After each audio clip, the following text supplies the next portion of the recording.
So just to end it off, we did start off digitization and disruption. I think we've had a great discussion about it.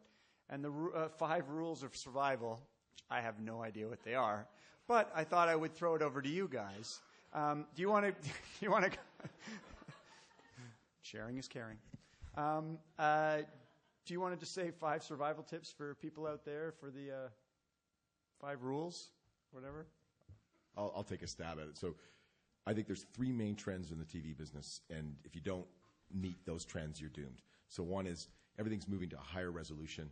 It's going to be HD, so better picture quality, bigger screens, et cetera. 2, that there is a definite customer need for both time shifting and place shifting that is not going away.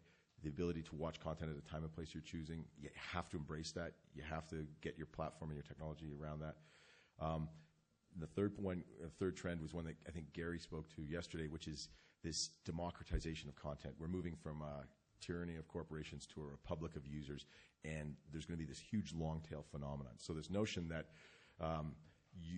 this long tail phenomenon has to embrace things like peer-to-peer, because you'll never be able to keep up. I mean, we just don't have a big enough legal department to keep doing deals to distribute all this content. We're going to have to recognize that there's a portion of the long tail that will be the wild, wild west, and it's going to be unfettered, and it's going to look wacky, and it's something that we've never predicted. Who would have predicted Susan Boyle was 200,000 or 200 million downloads like that?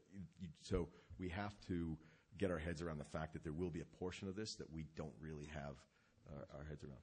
It's 3 of 5, not bad. Eric, do you want to try 5? Yeah, if I felt remotely qualified to answer these questions, I'll take a line from Gary yesterday. I would probably be adding a lot more value to my VC partners than I've historically offered in the past, I suppose.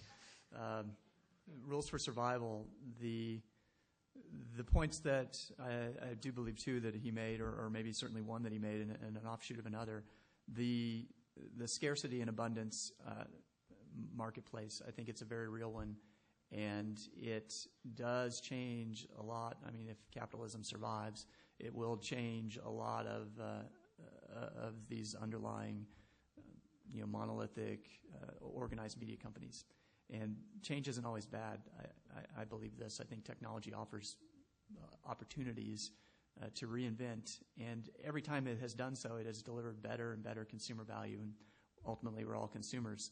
So the second point I think that tailors onto that is, if you're looking at disruption and you're looking at technology, I think it may be self-serving to say so, but I think it's less lawyers and it's more engineers and creatives working on this problem. Lawyers are not going to help you here.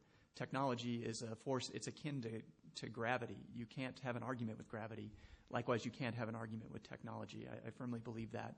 And the battle may rage on for a very long time. Notions of copyright may change. The American Civil War was effectively over in 1863, but there were many hundreds of thousands of casualties after that period as the war ground on. And that's something I don't think is anybody's best interest, certainly not your customer's best interests, not in solutions providers' best interests. So less lawyers, more engineers, more creative folks.